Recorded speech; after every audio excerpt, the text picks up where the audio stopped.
Anyone with Gachagua's phone number should tell him to stop the rush. Listen, as history dictates, based on the Kenyan politics, all the last minute political formations have always been successful. All the political formations that were formed on the eve of an election, I kid you not, took over power. And this is because in politics, fluidity has always been the norm.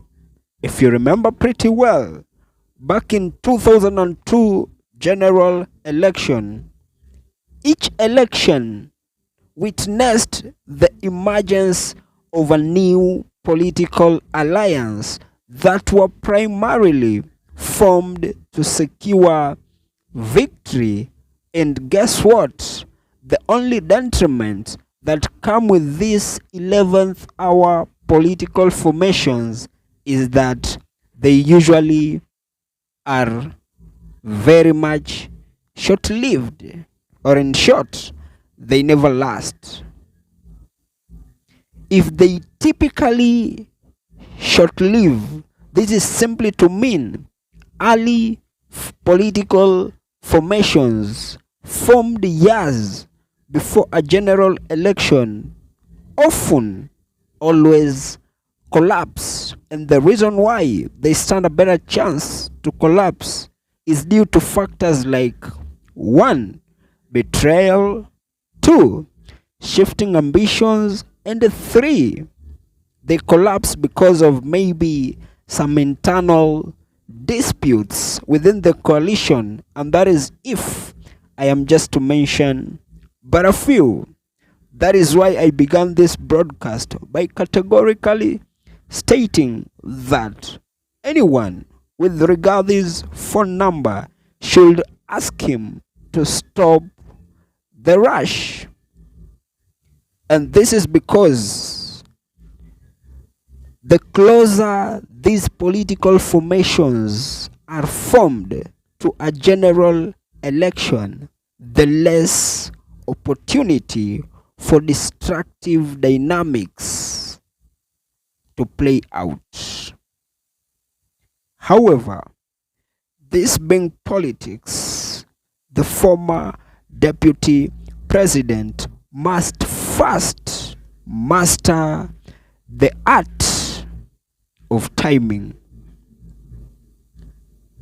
His strategic positioning of any political formation will matter a lot than its longevity. Because from where I sit, I strongly believe it is better to have a political formation that is short-lived but attains its formational purpose than have a long-stayed political formation that fails to achieve its purpose of formation. So, in simple terms, it is better for Rigathi Gachagua to get into coalition agreements with other politicians few days or few weeks to the anticipated general election than him getting into coalition agreements with some political bigwigs 2 years to an election and fail to unseat President William Samoei Ruto. However, this hypothesis is in fact given credence in the last general election. Because if you remember pretty well, both the two main contestants, being the Azimio camp and the Kenya Kwanza camp, got into coalition agreements in the 11th hour and never 2 years before the 2022 general election. And of course, we all saw President William Samoei Ruto poaching people like Honorable Musalia Mudavadi, people like Moses Masika Wetangula, people like Amason Jeffa Kingi, people like Alfred Mutua, exactly few days to the 2022 general election, and never was it witnessed few years or 2 or 1 year before the election. However, inasmuch as all these last minute coalitions have always guaranteed victory, this simply means by the former deputy president Rigathi Gachagua getting into a coalition agreement 2 years to an election with a person like Stephen Kalonzo Musyoka, I kid you not, this could lead, or this could be a premature decision that his biggest competitor like President William Samoei Ruto could decide to capitalize on it, thus making his dream of unseating Ruto more of a piped dream.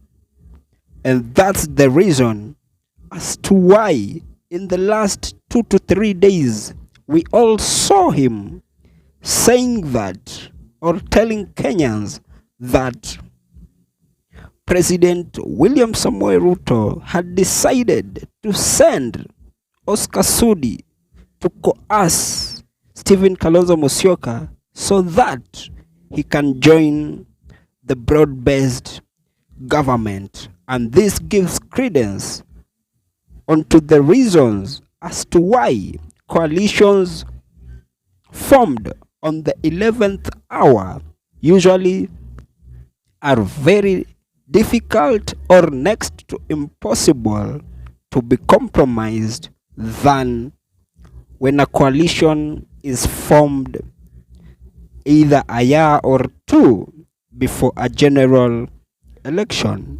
But from where I sit, we just sit, wait and see how it is likely to unfold. And as I come to the penultimate part of this episode, there has just been my opinion. If by any chance you do have a contrary opinion to mine, you can just feel free to drop it in the comment section and I'll give it a right of reply. And by any chance, if you've been watching my videos and you have not subscribed, you can as well. Just consider hitting on the subscribe button. Thank you and may God bless you.